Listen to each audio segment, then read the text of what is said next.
Do you tend to always attract men who mistreat you? Whether that's disrespecting you in small ways, whether that's always cheating on you, whether that's abusing you physically, mentally, emotionally. Are you at a point where you're starting to think that all men are this way?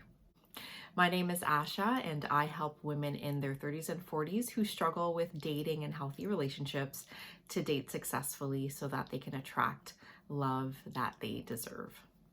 So, I once worked with a coach named Donna, shout out to Donna, and we were working on just general life stuff. And of course, through those general life topics, dating and my dating life would always come up. And when I would bring up my dating life, there was always something that I was complaining about. And when I would complain to her, she would always say to me, well, the person that you're dating is a reflection of you. So whether it was a reflection of the relationship I had with myself, something that was going on with myself, she always threw it back in my court and said that it was me.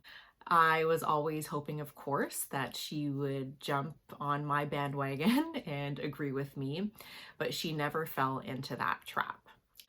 I hated her answers because I, again, just wanted her to fully agree with me because I wanted her sympathy. I wanted her to agree with everything that I was saying, but she would not fall into that trap and she would always hold me accountable. However, after we were working together for some time, when I came and was starting to date my now partner, I would tell her things like, oh my goodness, Donna, you'll never believe he planned this date for us. And without flinching, she would say, yep, he is reflecting you back to yourself. He's now showing you how your relationship with yourself has changed and evolved and improved. So he is showing you yourself. And it took me a while to get that. So I would come back for another session and be like, oh my goodness, things were going really well. He did this, he did that, he said this, I feel like this when I'm with him. And she would again say, yep, he is reflecting the progress that you've made and the relationship that you have with yourself. So again, it took me a while to when it was good, to really let that sink in, that relationship and the relationship I have now was a reflection of the work that I was doing with myself. So today I want to give you 5 points to go from mistreated and disrespected to attracting men who are respectful of you and who you are. So let's go. Point number 1, everything begins and ends with you. Everything is a reflection of you. Everything starts with you. So we might get into the trap of blaming and always blaming men for what they're doing. But the reality is, and what I learned from my coach, is that whoever I am attracting in my life at that point in my life is a reflection of where I am with my relationship with myself at that point. And I can't blame anybody else, but I can take some time to start to take a look at myself. Point number 2, do your work. As Missy Onlo would say, do the work, beloveds. So that continues from point number 1, that it all starts with us.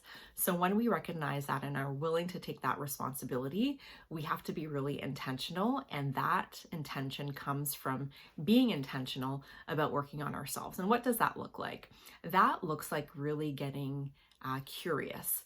So people might say, oh, Asha, you're blaming the victim here. Honestly, if we sit here and blame men all day, every day until the end of time, we'll never, ever, ever move forward. So one way that we can take responsibility is by doing our work. And that can look like, again, just becoming curious, asking yourself questions, reading books, doing some journaling. I love the exercise of journaling. If you are in your 30s and 40s and you have not started a practice of journaling, pause this video right now and go get yourself a notebook.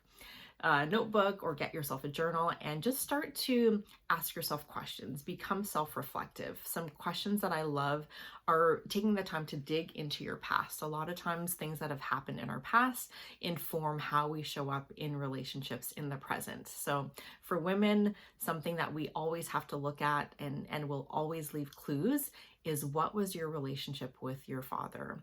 What was your parents' relationship with each other? How did they relate to each other? How did your father treat your mother? How did your mother treat your father? How did they relate to each other? So that question alone, or those questions, can give you hours and hours and hours of potential journaling time. So you want to unpack those questions, dig a little deep, and then start to see, can you see some patterns? Can you see some similarities between how you grew up and what you observed as a child and how you show up now in relationships, and see if you can kind of see some patterns there. You can ask yourself about your previous relationships. How did you show up in previous relationships? Why did they start? Why did they end? And really start to be honest with yourself about what part may you have played in those relationships. And if you're somebody who has often repeatedly been mistreated, I can bet you that there was a point in a lot of your relationships where you saw some signs or some red flags, and you continued to entertain or stay in that relationship beyond those points. So ask yourself, in some of those relationships, when was the first time they showed a sign, or they disrespected you, or they mistreated you? And ask yourself, why did you continue to stay in that kind of relationship where you would be disrespected or mistreated?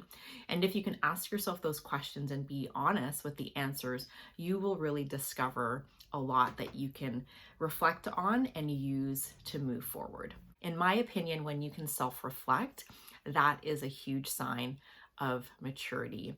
And another way you can do your work is to get support. So maybe you want to engage a counselor or a therapist or a coach like myself.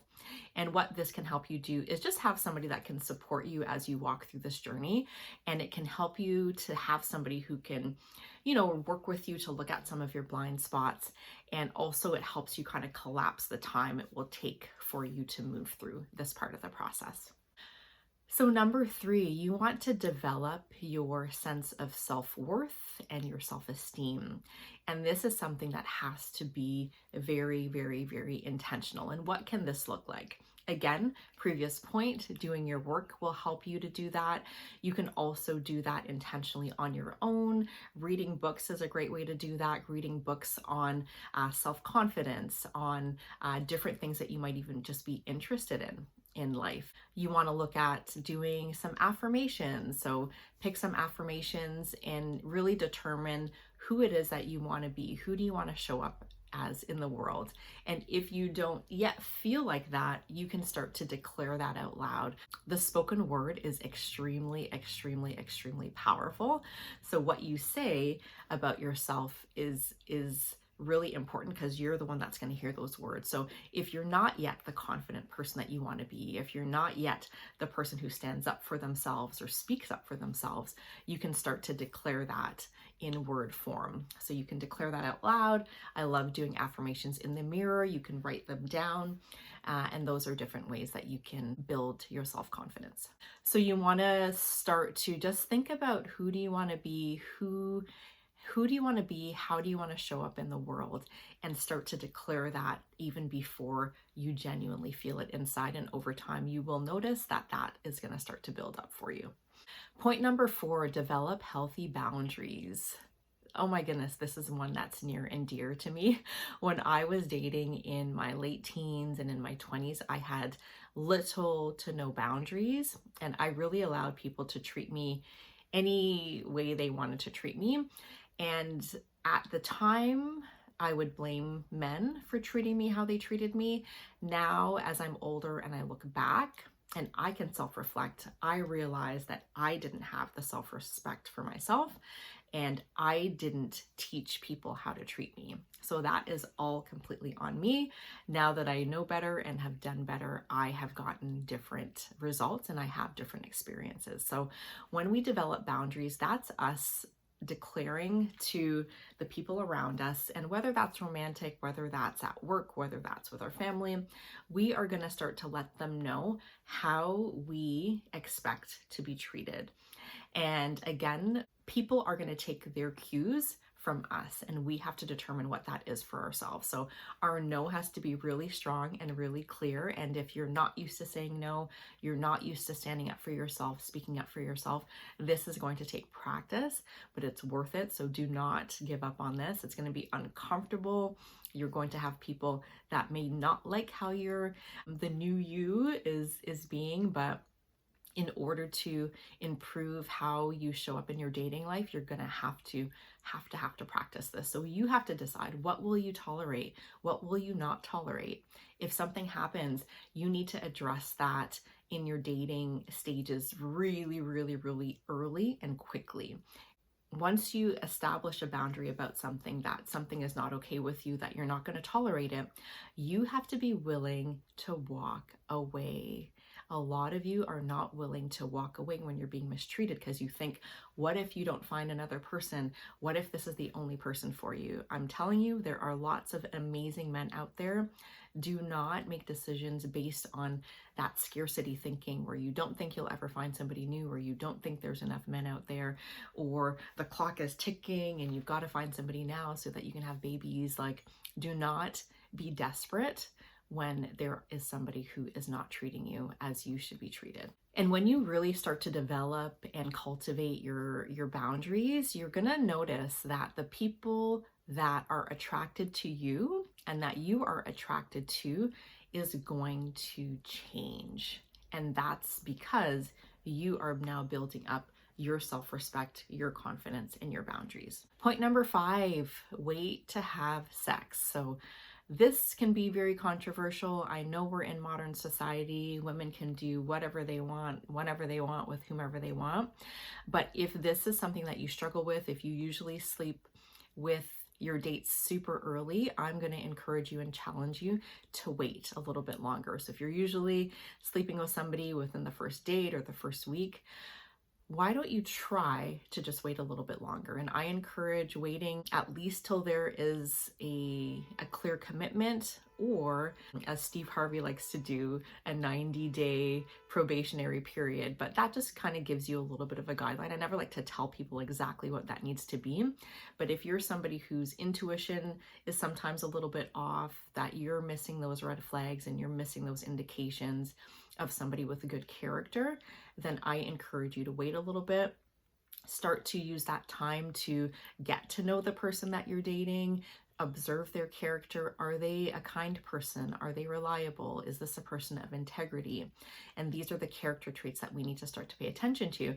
And what happens when you sleep with somebody too quickly? Emotions get involved, hormones get involved, and we cannot see clearly. We're looking at the situation through rose-colored glasses, and that doesn't allow us to make good, clear-headed decisions, unbiased, clear-headed decisions. So that's just a little hack that you can use if this is something that's been a struggle for you, to just wait a little bit longer before you sleep with somebody that you have just met. So hopefully that was helpful for you. This is such a topic that's near and dear to my heart. Again, I was somebody who was often mistreated, but it was because I did not have that sense of self-respect. I didn't have the sense of self-worth, self-esteem, the boundaries, the confidence to really demand how I was going to be treated. I did not know how to teach people how to treat me. And because I didn't know that, they treated me anyhow. And again, we can fall into the trap of blaming other people, but it doesn't serve us. So if you want to make a change, if you really want to move forward when it comes to your dating and you've been somebody who's been mistreated, take a moment. And I want you to look at this not as you're blaming yourself, but I want you to just get some curiosity about yourself as to why you have allowed people to treat you anyway up until this point, but that from this point forward, you're going to take a look, be a little bit introspective, as opposed to blaming men for everything, that you're going to look at yourself and ask yourself, hey, what part have I played in my relationships up until now? And how can I make a change from the inside out to make that difference? And I really believe that this is such an empowering way to approach dating and approach life in general, is always checking, yes, other people may be behaving a certain way, but you cannot control other people's behavior. You can only control yours. But at the same time, when you're a certain way, it actually attracts different people to you. You're the one that's now able to demand a certain level of treatment. And once you go here, you will never have to go below what you know that your worth is. So taking accountability, I think, is the mature thing to do. It's very, very, very empowering. I wish women knew that we actually, and you actually, have the power when it comes to dating. You actually hold the power when it comes to dating. But in order to hold that power and maintain that power, there are just certain things that you have to do. Some of those things that I have shared with you today will allow you to start to regain your power and hold your power. So I just encourage you to get curious, get thoughtful about what part you've played in your dating and relationships to this point. And if you can start from there, the sky's the limit in terms of the possibilities for positive experiences dating in your 30s and 40s. So hopefully this was helpful for you today. If anything resonated with you, please leave me a comment. Would love to hear from you. Feel free to share this with anybody who might be struggling in the dating world and you think that this might be helpful for them. If you know women who are often mistreated, misused, abused, disrespected, send this to them, and hopefully this can be something that can help them move forward and do things better going forward. So hope to see you in the next video. Take care.